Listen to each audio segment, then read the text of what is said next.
now, but I'll try to. I think what happened was that these guys felt, especially after Modi coming to power again, and after the abrogation of Article 370 that happened immediately after he came, took office the second time, and I think 5th August was the Article 370 abrogation, and then came the CAA. So these guys were totally frustrated. They were they were like, it was an attempt to vent so much anger that was pent up over the last 6 years, impotent anger, anger that could not result in Modi being beaten in 2019 elections, and that just spilled on.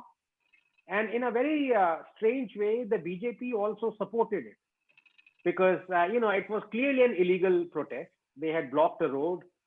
They were inconveniencing millions of commuters, Delhiites.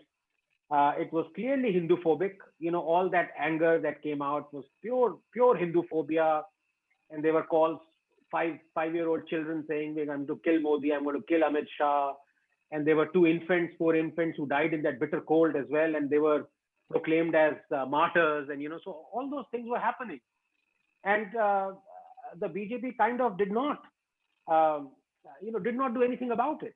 So I still don't know the reason why. I think they thought that maybe it's going to translate into so much anger against this that it's going to help them.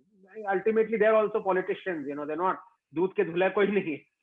So, but it actually led to riots. So I think had they acted swiftly in November, the riots wouldn't have happened.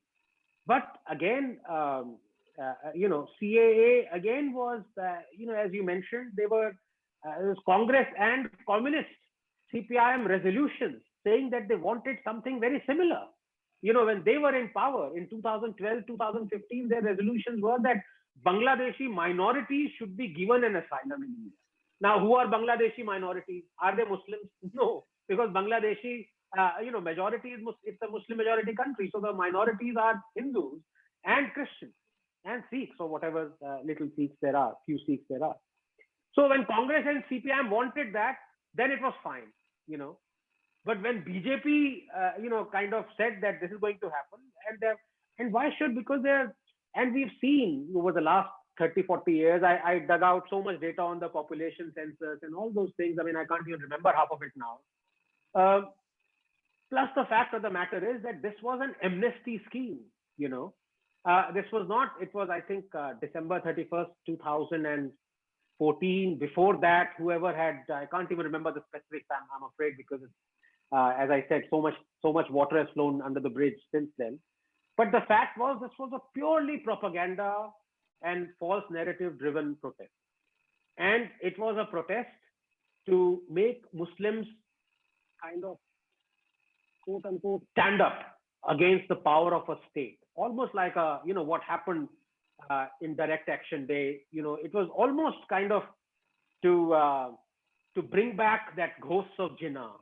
You could see it from the slogans, you could see it from the marches, and La ilaha illallah. You could see the Shahada replacing the Ashok Chakra of the tricolor, and it was certainly that attempt to display a power that we are not.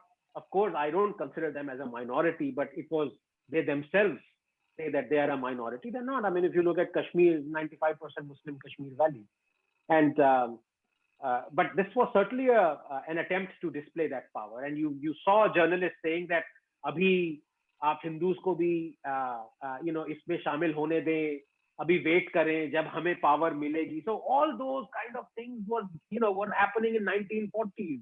What Ambedkar warned us about, started to happen now. And but I think people saw through it. And what I would say is that the coronavirus and the lockdown kind of put an end to it. Otherwise, these protests would have continued, because you really can't stop this behemoth. Once you have religion and bigotry in the name of religion, and you have this kind of brotherhood coming together, God knows what comes. You really cannot predict. You can't predict what will happen, because that is based on the principles that are devoid of all facts.